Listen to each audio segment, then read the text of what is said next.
Hello friends, welcome to my YouTube channel KL study friends. इस video में हम देखने वाले हैं आपके 28 दिसंबर से लेकर के 20 जनवरी तक सीटेट में हिंदी पेडागोजी में आपके ये ऐसे टॉपिक हैं जहां पर आपने देखा होगा कि हर शिफ्ट में क्वेश्चन पूछे गए हैं। अब जो आपकी हिंदी पेडागोजी होती है इसमें जो क्वेश्चन पूछे जाते हैं उनकी लैंग्वेज थोड़ी सी बड़ी होती है, ठीक है, मतलब थोड़ी सी जटिल कह सकते हैं। तो इतनी बच्चों को याद नहीं रहती, तो एग्जैक्ट क्वेश्चन नहीं बता पाते, लेकिन ये जरूर बताते हैं कि बहुभाषिकता से क्वेश्चन आया है। इसके बाद ये बताते हैं कि बहुसांस्कृतिकता से क्वेश्चन आया है, समावेशी शिक्षा से क्वेश्चन आया है, भाषा अर्जन का जो सिद्धांत है नॉम चॉमस्की की, इससे क्वेश्चन आया है। तो हमें क्वेश्चन तो नहीं पता, लेकिन यदि आप ये टॉपिक क्लियर करते हैं तो फिर यदि यहाँ से आपका कोई भी क्वेश्चन बनता है तो आसानी से आप आंसर दे पाएंगे, ठीक है। तो ये बहुभाषिकता और बहुसांस्कृतिकता और समावेशी शिक्षा ऐसे टॉपिक हैं आपके हिंदी पेडागोजी में कि जहाँ से आपके दो दो क्वेश्चन देखने को मिलते हैं, और आप प्रीवियस ईयर क्वेश्चन पेपर उठाएंगे तो वहाँ भी आपको इन टॉपिक्स से क्वेश्चन देखने को मिले होंगे, ठीक है। तो यहाँ पर 28 दिसंबर से लेकर के 20 जनवरी तक जो भी हमें क्वेश्चन पता है सारे यहाँ पर आपको कराए जाएंगे। तो यहाँ पर आप अच्छे से समझते हुए पढ़ते हैं यदि, तो आपकी आने वाली शिफ्ट में ये आपको वीडियो बहुत ही हेल्प करने वाला है। तो देख लेते हैं सबसे पहले बहुभाषिक कक्षा क्या होती है और इससे क्या क्वेश्चन बनते हैं। तो सबसे पहले आपको अपनी भाषा में बताने का प्रयत्न करेंगे कि बहुभाषिक कक्षा ऐसी कक्षा जहाँ पर अलग अलग भाषा को जानने वाले छात्र एक साथ होते हैं तथा शिक्षक सभी की भाषा का सम्मान करते हुए सभी को ध्यान में रख करके शिक्षण कार्य करवाता है, तो वह कक्षा बहुभाषी कक्षा कहलाती है। क्या समझ में आया आपको कि ऐसी कक्षा जहाँ पर अलग अलग भाषा को जानने वाली, मान के चलिए कि एक कक्षा है जो बहुभाषी कक्षा है। अब कोई छात्र किसी अन्य स्थान से आता है तो वो हिंदी जानता है, ठीक है। अब दूसरा छात्र जो है वो अन्य जगह से आता है जहाँ पर उसकी मातृभाषा मान के चलिए बंगाली है। इसके बाद अन्य छात्र जो है वो अन्य स्थान से आता है, मान के चलिए मिजोरम से आता है, उसकी भाषा मिजो है। तो ये तीन प्रकार के छात्र हो गए, अन्य छात्र भी होंगे, तो कई भाषाओं को जानने वाले छात्र हैं। अब शिक्षक को क्या करना होगा, यहाँ पर शिक्षक को ऐसा नहीं कि केवल हिंदी जानने वाले को पढ़ाएंगे बाकी को ध्यान में ही ना रखें, तो ये फिर बहुभाषिक कक्षा नहीं होगी। यहाँ पर शिक्षक को चाहिए कि वो सभी की भाषा को ध्यान में रखे, सभी छात्रों को ध्यान में रखकर, और फिर एक ऐसी कक्षा बनाए कि जो सभी बच्चों को समझ में आनी चाहिए। यही कहलाती है आपकी बहुभाषिक कक्षा। अब आप कहेंगे बहुभाषिक कक्षा और बहुसांस्कृतिक कक्षा में अंतर क्या होता है, तो पहले आप ये जानिए कि बहुभाषिक कक्षा क्या होती है।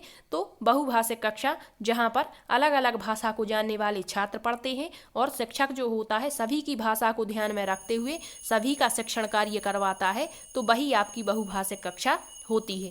अब यहाँ पर पॉइंट लिए हैं हमने ताकि आपको समझने में आसानी रहे।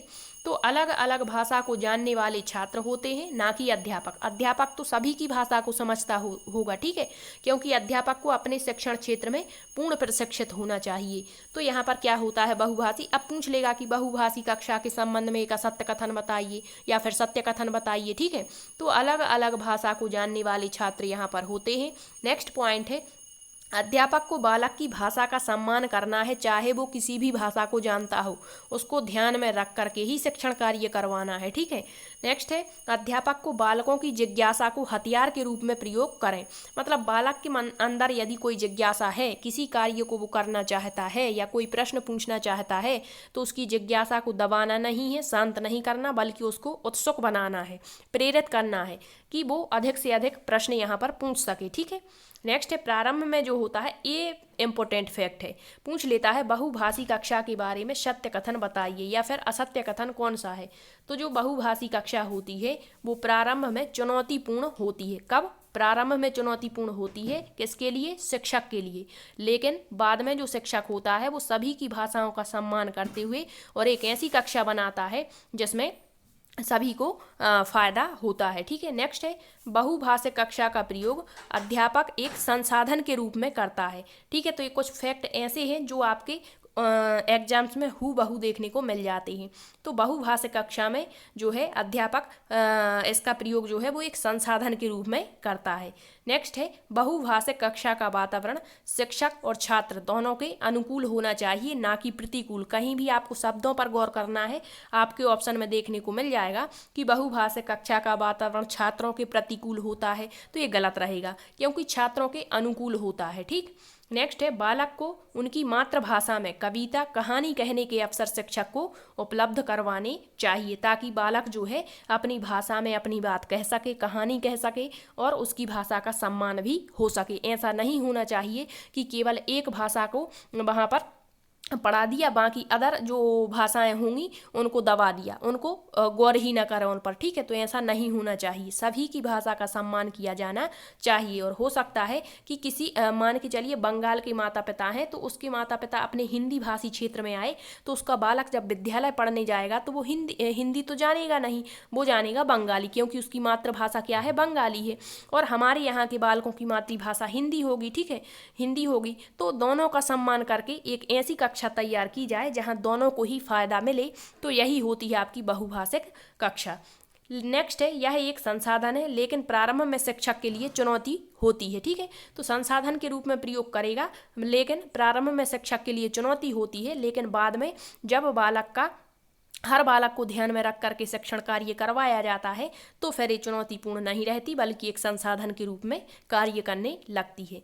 तो आई होप आपको बहुभाषी कक्षा समझ में आ चुकी होगी कि क्या होती है। अब इससे आपको कोई भी क्वेश्चन यदि मिलता है तो आप उसे लगाएंगे तो आपको जरूर उसका आंसर सही लगाने को मिलेगा। ठीक है, नेक्स्ट है देखते हैं बहुसांस्कृतिक कक्षा क्या होती है। बहुसांस्कृतिक कक्षा तो अलग अलग संस्कृति एवं रीति रिवाज के बच्चे यहाँ पर होते हैं। अब आपको यहाँ गौर करना है, अलग अलग संस्कृति और रीति रिवाज, जैसे हमने कह दिया कि हिंदू, तो हिंदू की हिंदू संस्कृति होगी, फिर हमने कह दिया मुस्लिम, तो इनकी अलग संस्कृति होगी। मतलब यहाँ संस्कृति की बात की जा रही, वहाँ भाषा की बात थी, यहाँ संस्कृति की। और इनके जो है रीति रिवाज, इनके जैसे मुस्लिम है तो इनके त्यौहार अलग होंगे।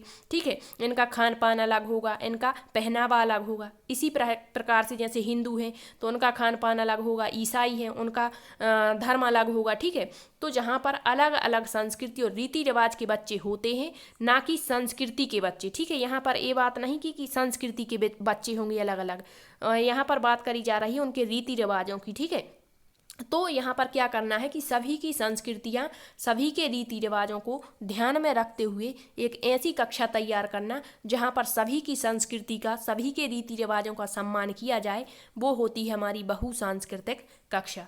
अब देखते हैं नेक्स्ट पॉइंट, शिक्षक को सभी संस्कृतियों का सम्मान और सीखने में रुचि पैदा करानी चाहिए। ऐसी कक्षा तैयार करें जो सबको समझ में आए। ठीक है, चाहे वो किसी भी धर्म संस्कृति का हो। नेक्स्ट है सभी को समान रूप से सांस्कृतिक गतिविधियों में होने के लिए ऐसा करना चाहिए, जैसे मुस्लिम है, मुस्लिम त्यौहार हैं कोई, ठीक है, तो उनको हिंदुओं को प्रेरित करना चाहिए कि वो उनको माने। कोई हिंदू त्यौहार हैं तो मुस्लिमों को प्रेरित करना चाहिए कि वो उनको माने। मतलब सभी को समान रूप से गतिविधियों में शामिल करके शिक्षण कार्य यहाँ पर करवाना चाहिए। नेक्स्ट है, मतलब आपको बता दें, चाहे बहुसांस्कृतिक कक्षा हो, चाहे बहुभाषिक कक्षा हो या समावेशी, यहाँ शिक्षक को ज़्यादा महत्व नहीं दिया जाता, यहाँ बच्चों को ध्यान में रखा जाता है, बच्चों के अनुकूल सारा कुछ कार्य करवाया जाता है। नेक्स्ट है सभी संस्कृति आयोजन में बालक को शामिल करना चाहिए। चाहे किसी भी संस्कृति का कार्य कर रहे हैं, सभी में सभी बालकों को शामिल करना चाहिए। तो ये होती है आपकी बहुसांस्कृतिक कक्षा। तो यहाँ से आपके क्वेश्चन हर बार हर शिफ्ट में पूछे जा रहे हैं, तो ये दोनों ही बहुत ही इंपॉर्टेंट टॉपिक रहते हैं, बहुभाषिकता और बहुसांस्कृतिकता। ठीक है, अब हम देख लेते हैं समावेशी कक्षा। वैसे तो आपने CDP में बहुत डीपली पढ़ा होगा, लेकिन हम यहाँ पर कुछ ही फैक्ट बताएंगे समावेशी कक्षा की, आशा करेंगे कि आपको समझ आए।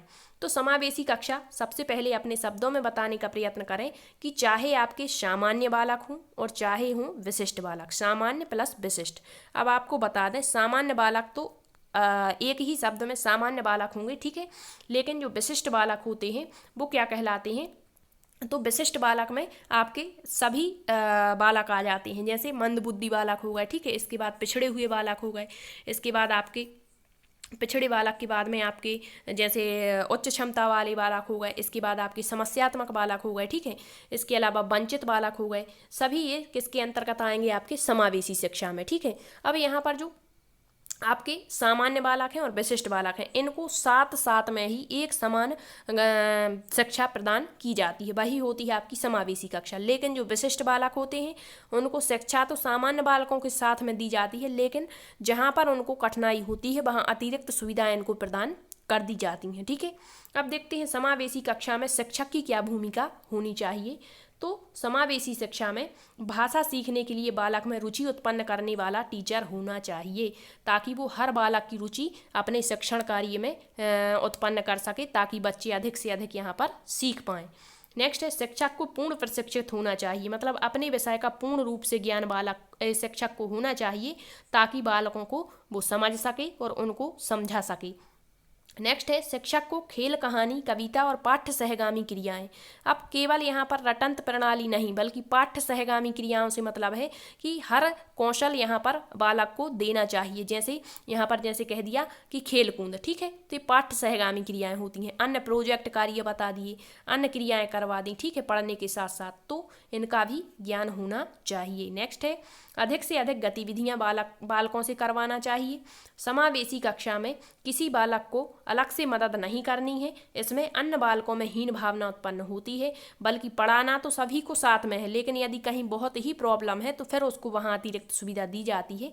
ठीक, नेक्स्ट है अध्यापक को लिंग पूर्वाग्रह ऐसा नहीं करना चाहिए कि तुम लड़की हो तो ये नहीं सीख सकती, तुम लड़के हो ये सीख सकते हो, ठीक है, तो मतलब जो लिंग पूर्वाग्रह है उसे नकारना चाहिए, बल्कि प्रेरित करना चाहिए कि लड़कियां लड़कों के कार्य भी कर सकती हैं और लड़के लड़कियों के कार्य भी कर सकते हैं। ठीक है, तो इससे जो लिंग पूर्वाग्रह है वो समाप्त होता है। नेक्स्ट है सह शिक्षा को बढ़ावा, वही मतलब सहगामी क्रियाएं, मतलब पढ़ने के साथ साथ अदर क्रियाओं में भी यहाँ पार्टिसिपेट करवाना चाहिए। तो ये होती है आपकी समावेशी शिक्षा। अब कुछ और फैक्ट आपको बता दें कि जो समावेशी शिक्षा है वो कक्षा में विविधता का उत्सव मनाती है। इसका मतलब क्या होता है? इसका मतलब होता है कि जो समावेशी कक्षा है उसमें विविध पृष्ठभूमियों के बच्चों को साथ साथ में मिला करके पढ़ाया जाता है, ताकि किसी में भी हीन भावना उत्पन्न ना हो।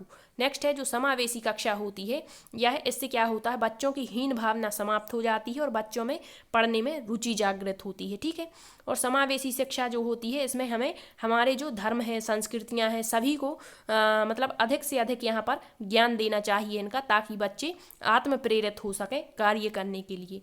अब हम देख लेते हैं भाषा शिक्षण एवं कौशल, इससे क्वेश्चन बन रहे हैं, तो यहाँ डीपली तो नहीं बता पाएंगे क्योंकि इतना टाइम नहीं, लेकिन भाषा शिक्षण में जो क्वेश्चन आपके फैक्ट के रूप में बन जाते हैं इतने से ही आपको सारी जानकारी हो जाएगी। तो आपको पता होगा हिंदी भाषा में कितने कौशल हैं आपके, चाहे संस्कृत का है या हिंदी, 4 कौशल होते हैं। तो ये तो सभी को पता, सुनना, बोलना, पढ़ना, लिखना, तो इनका क्रम पूछ लेते हैं। तो केवल आपसे ये पूछते हैं कि भाषा कौशलों का क्रम बताइए, तो आपको बताना है सबसे पहले सुनना, बोलना, पढ़ना और लिखना, ये आपका भाषा कौशलों का क्रम है। ठीक है, LSRW जिसे इंग्लिश में कहते हैं, लिसनिंग, स्पीकिंग, रीडिंग और राइटिंग। लेकिन एक जो मॉन्टेसरी महोदया हैं आपकी, जो इटली की निवासी थी, इन्होंने इनका क्रम थोड़ा सा बदला है। इन्होंने क्या बताया है, तो इनके अनुसार यदि पूछता है मॉन्टेसरी के अनुसार भाषा कौशलों का क्रम क्या है, तो पहले तो 2 सेम ही है, सुनना, बोलना, लेकिन इनमें इन्होंने अंतर कर दिया। पहले इन्होंने बताया कि लिखना सीखता है बच्चा, उसके बाद पढ़ना सीखता है। ठीक, अब यहाँ पर भी जो ये 4 कौशल हैं इनको 2 भागों में बांटा गया है।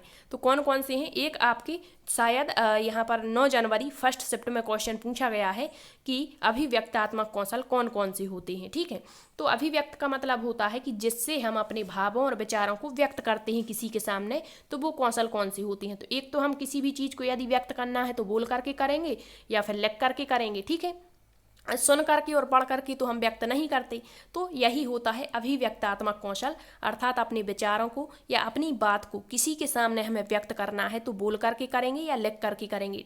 ठीक है, बिल्कुल सिंपल सा है याद रखने का तरीका, बोलकर और लिख करके हम व्यक्त करते हैं, इस कारण से इसे अभिव्यक्तात्मक कौशल कहते हैं। फिर दूसरा प्रकार होता है ग्राम्यात्मक कौशल, मतलब जिनके माध्यम से हम दूसरों के विचारों को ग्रहण करते हैं। तो ग्रहण कैसे करते हैं, एक तो कोई बोल रहा है तो सुन करके, या कोई पढ़ रहा है तो सुन करके। ठीक है, तो सुनना और पढ़ना जो है वो आपके रिसेप्टिव स्किल यानी ग्राम्यात्मक कौशल कहलाते हैं।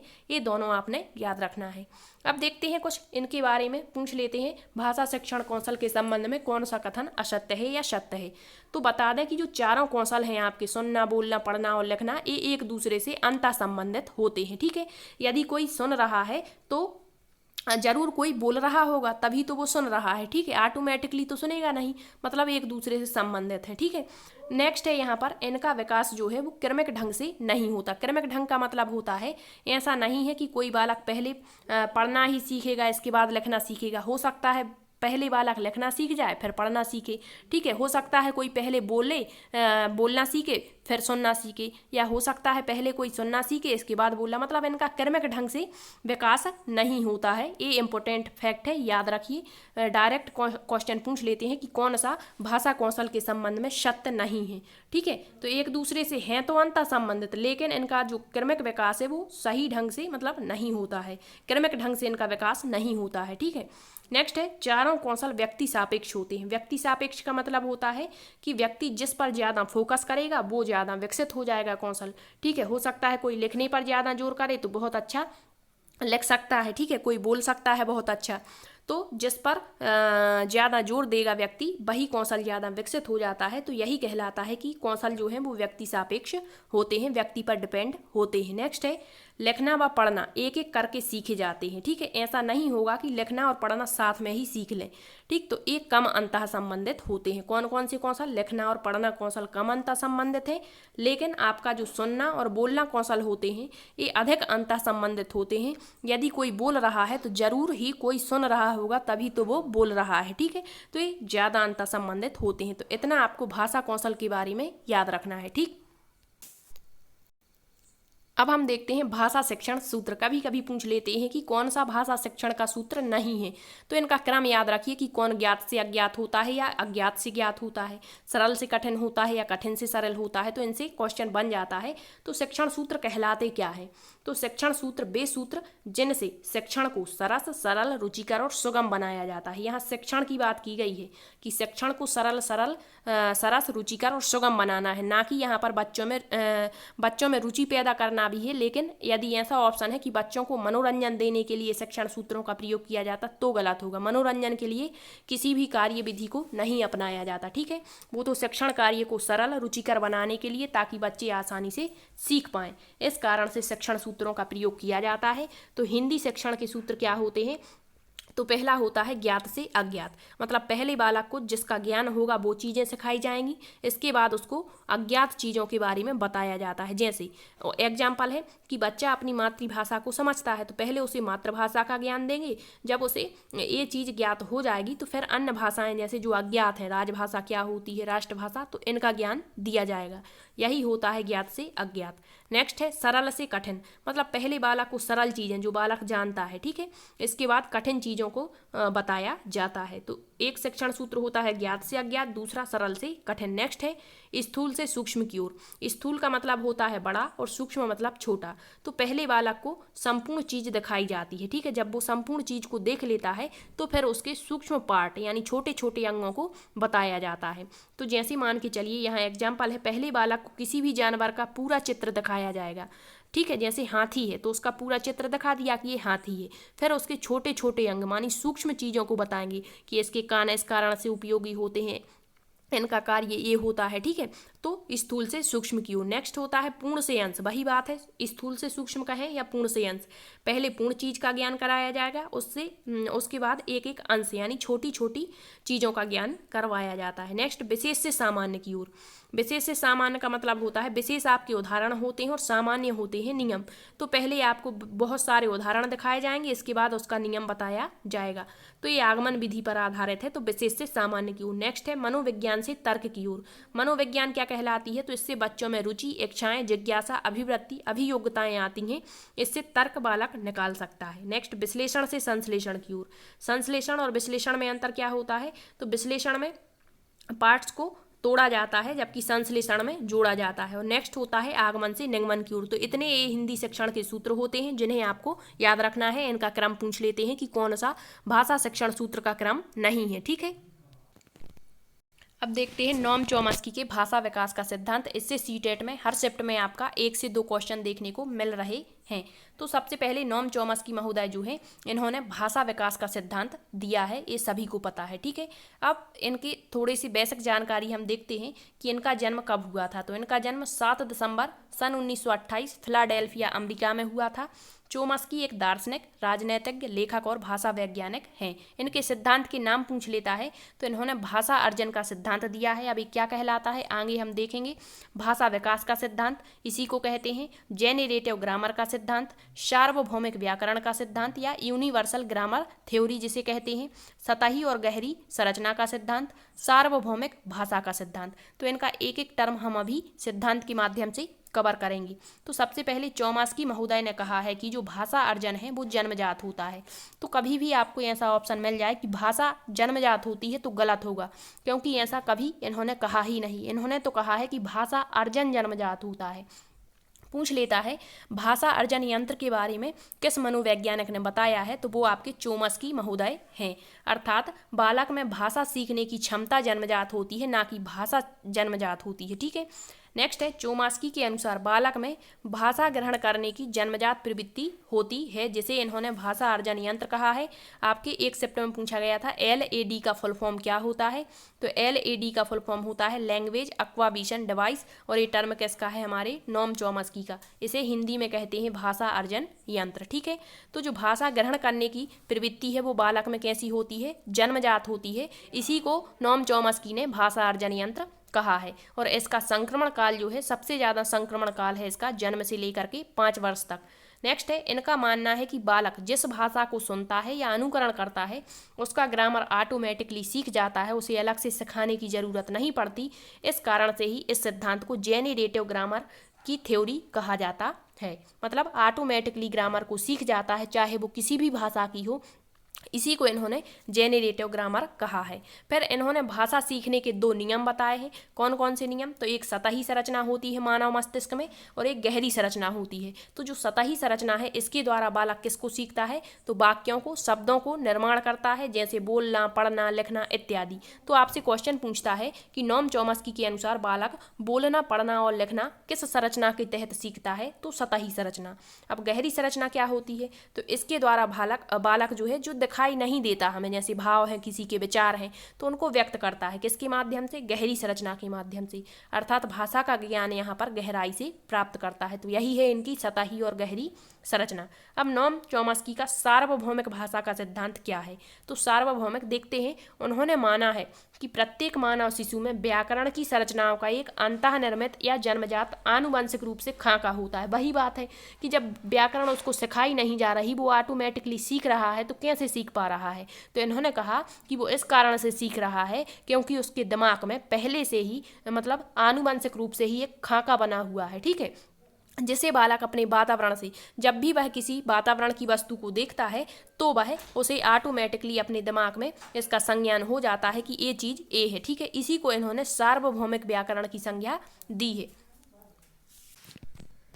चोम्स्की ने कहा है कि भाषा विकास शारीरिक परिपक्वता, मतलब जिस तरह से हमारे शरीर में परिपक्वता आती जाती है धीरे धीरे, जो उपर्युक्त देखभाल करने पर बच्चों में स्वतः होती है, उसी तरह से किसी भाषा या किसी से भी भाषा हम सुनते हैं तो उसके व्याकरण को सरलता से सीख जाते हैं। नोम चोम्स्की ने अनौपचारिक शिक्षा पर बल दिया है। अब शिक्षा भी 3 प्रकार की होती है। एक होती है औपचारिक शिक्षा, जिसे किसी विशेष स्थान पर विशेष शिक्षण संस्थानों के माध्यम से और विशेष व्यक्तियों के माध्यम से सीखा जाता है, वो औपचारिक शिक्षा होती है। अब औपचारिक शिक्षा कहाँ कहाँ ग्रहण कर सकते हैं, जैसे विद्यालय हो गए, कोई धार्मिक संस्थान हो गए, ठीक है। इसके बाद अनौपचारिक शिक्षा ऐसी शिक्षा होती है जो हम कहीं पर भी किसी भी व्यक्ति के द्वारा, कोई पाबंदी यहाँ पर नहीं होती है, जो हमें सीखना है हम सीख सकते हैं, वो अनौपचारिक शिक्षा होती है, ठीक है। तो नोम चोम्स्की ने किस शिक्षा पर जोर दिया है, अनौपचारिक शिक्षा पर, ठीक है। तो ये हुए आपके भाषा विकास का सिद्धांत जो नोम चोम्स्की ने दिया है। तो आज इतना ही रहने देते हैं। इसके बाद नेक्स्ट पार्ट लाएंगे जहाँ पर आपको भाषा संबंधी अन्य विचारकों के विचार बताएंगे।